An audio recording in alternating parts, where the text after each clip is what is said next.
Sharing this moment together is what I hoped for. Sang una ko ikaw nga nakita, naglaom ako nga nagtalang ako, kag nakasulod sa isa ka matahom nga dalagkuhan.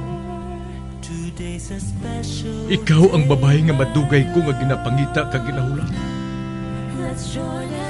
Nagpangako ka nga kamatayo lang ang makapabulag sa imo kag sa ako. Apang karon, ina lang ang masiling mo. Sorry. Nga. I am so sorry. Okay, just go. Apang hindi na magbalikin. Hindi mo ako makita nga nagahibik. Bangod ang akong mga luha. Ari lang sa sulod sa akong dugang. Apang ko magabot ang tiun nga pahibiun kanila. Magbalik ka sa ako. Ari lang ako diri.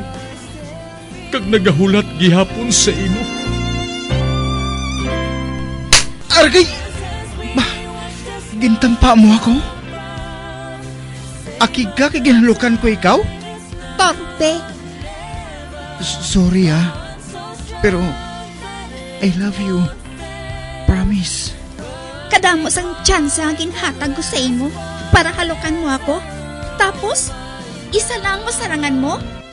Torpe. Mga tinaga nga masakit, masubo, masadya, nga halin sa mga lamharon nga kasing-kasing nga nagahigugma. Initanan makita naton sa mga pinanidlang sang isa ka diary. Kagini, hatagan naton sang kabuhi diri sa aton palatuntunan. Dear Diary, dulot sa inyo sang Bumbo Radio. Basta Radio Bumbo. It's a special day, my love.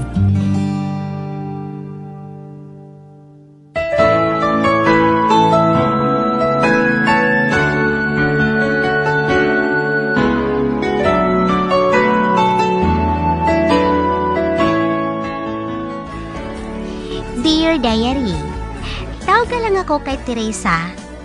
May bana ako. Si Kalaw ang ngalan niya. Gwapo si Kalaw. Gani masami siya nga masaypan, nga soltero pa ini. Pero may anak na kami nga duha ka bilog.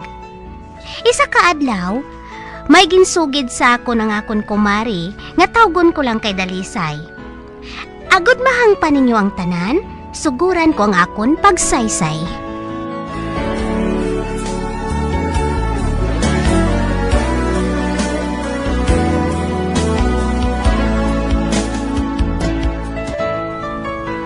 Marie, hindi ka lang magpahinali sa akon isugid sa imo, ha?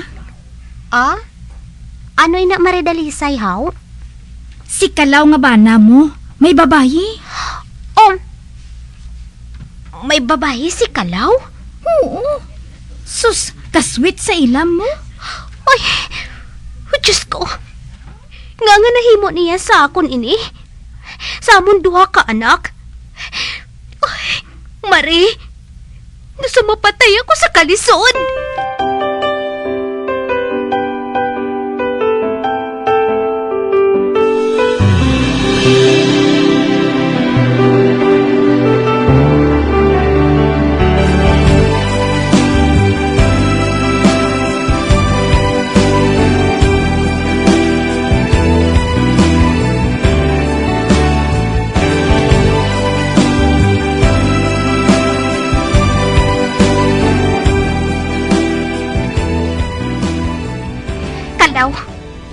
Matuod ba lang ginsugid sa ako ni Marie Dalisay? Matuod ba lang nga may babayi ka nga iban? Tiri ng... Nga hindi ka makasabat. Matuod ba lang ina? Ha? Matuod ba lang ina? Matuod na. Ano? Konabi. Patawaran na lang ko, Teray. Apang ginahigugma ko gid si Wilda. Sigali. Sagaling ginahigugma ko, kag hindi ikaw. Ter, mabulagan lang tabala. Hindi ako magpasugot. Hindi ako magpasugot nga mabulagay kita, Kalaw. Mag-asawa kita. Ginkasal kita. Kag amo lang inang masiling mo. Hindi, Kalaw, Hindi ko yan magpasugot. Kag kung mamilit ka, iakusar ko ka mo.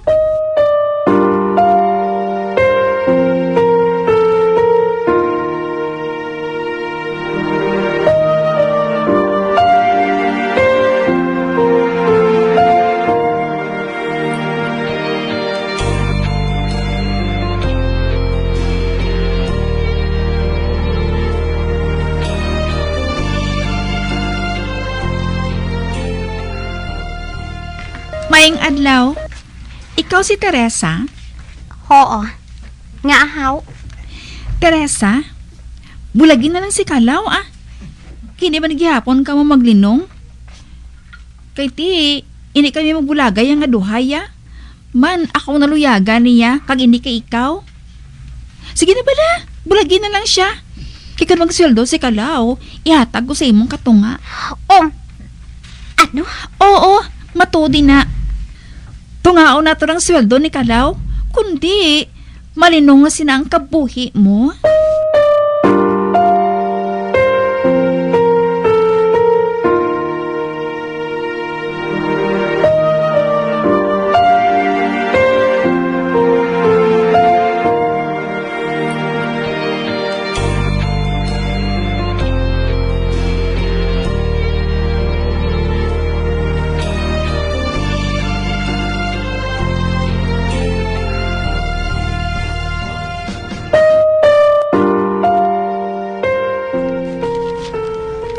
Nagpasugot ka man?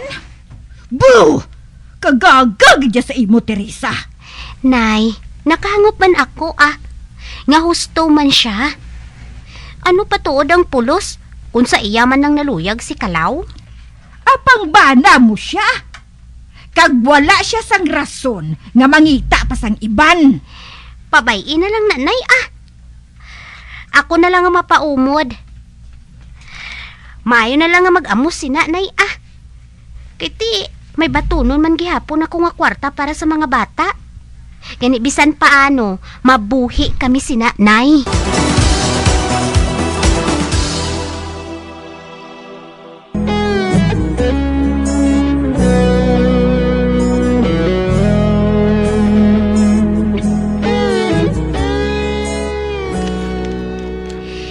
Tungod nagprangka sa akon si Kalaw nga hindi na siya sa akon, wala na lang ako nagpamilit. Kag nagpasugot man ako sa gusto nga matabo sang iya kerida para nga wala na sang gamupa. Gani amo na lang ang kaakig ni nanay sa pagpadayon ko pagid.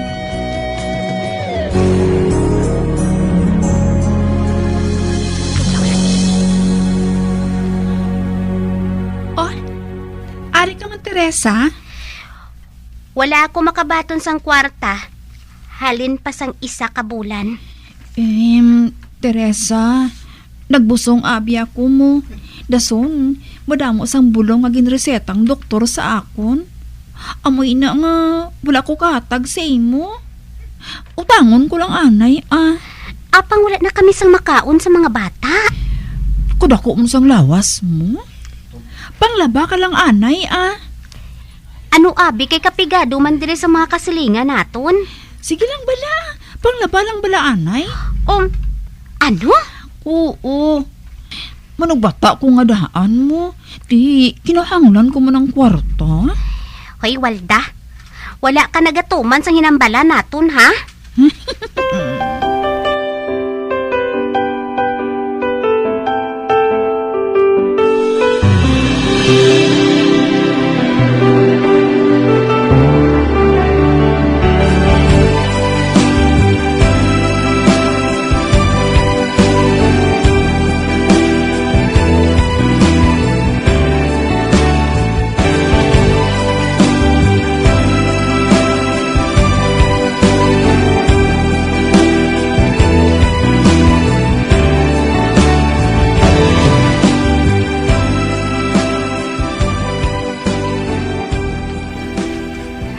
nagpasugot ka?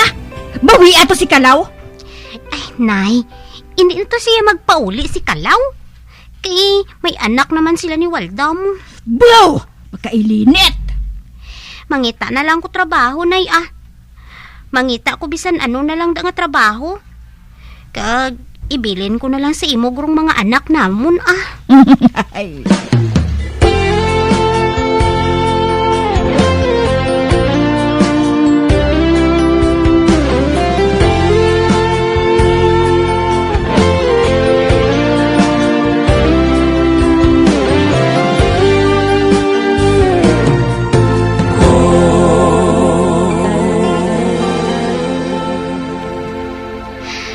Oh, Diyos ko.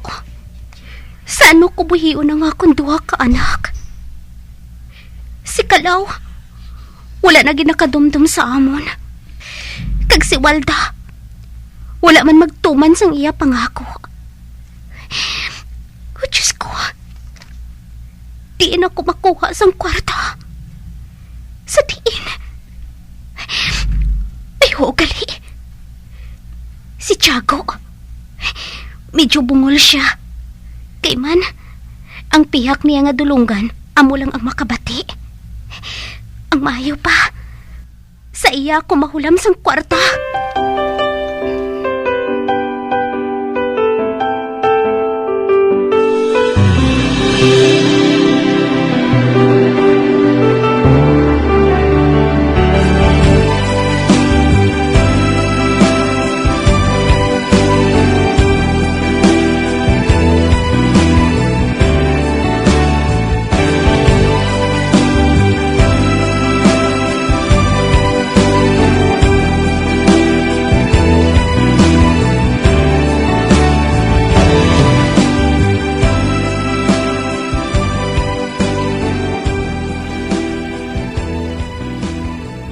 Anong siling mo, Teresa?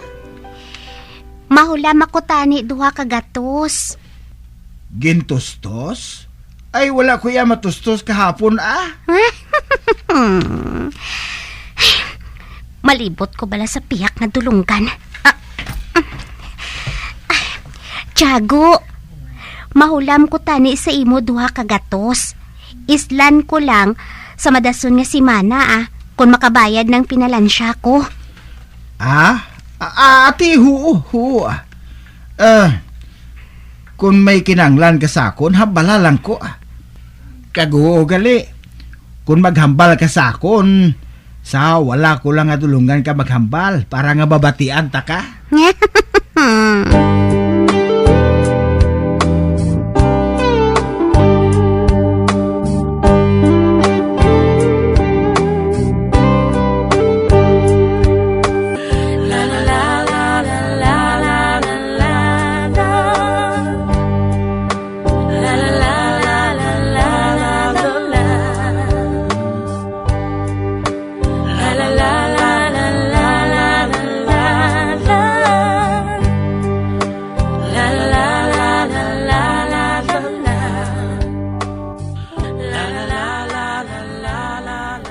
Teresa, may dala ko nga pandesal sa inyo, oh. Kagamo man sang kape. Pamahawa ninyo sa mga bata. Ay, salamat gid Tiago, ha. Kayo gid bala sa imo. Wala sang kaso, ah. Ate, amo na ko, ah. Ate, oo, ah. Ay, kabuot lang ya kay Tiago, no? Bisan may edad na siya. Pero, matinahuron siya nga klase sang tawo. Kagkun tulokon ko siya. Kanami sa iya tulokon. Wala siya yan nagakurisong. Hindi pareho kay Kalaw nga permi lang buringot.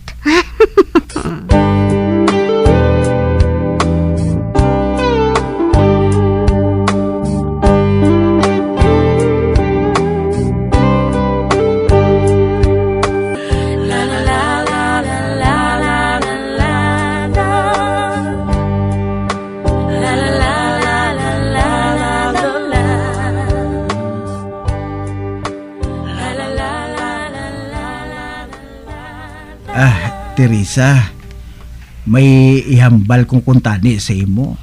Ah? Ano na, Tiago? Teresa, pwede ba lang nga makapamasyal sa imo kung wala ka sang ginapang labadahan? At kwan, ay, pwede man. Kung gusto mo, ako na lang mahatag sa inyo konsumo kada tapos bulan. O hindi gani, bisan kada simana. Hindi ka magkabalaka. Abi mo, maayo man kung batuno ng paghigugma ko, maayo man kung hindi. Pero hindi lang pagbalibari ang akong bulig sa imo. Amo lang na.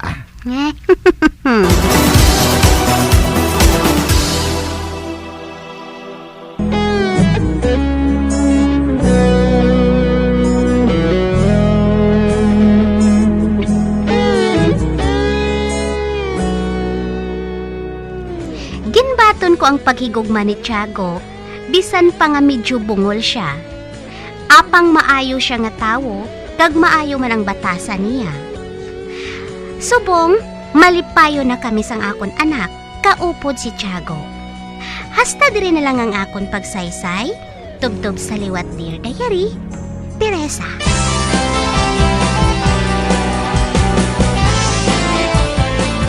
Amuyad to ang matahom nga sugilanon nga ginhatagan naton sang kabuhi diri sa Dear Diary. Matamo gid nga salamat sa inyo pagpasakop. Basta Radyo Bumbong.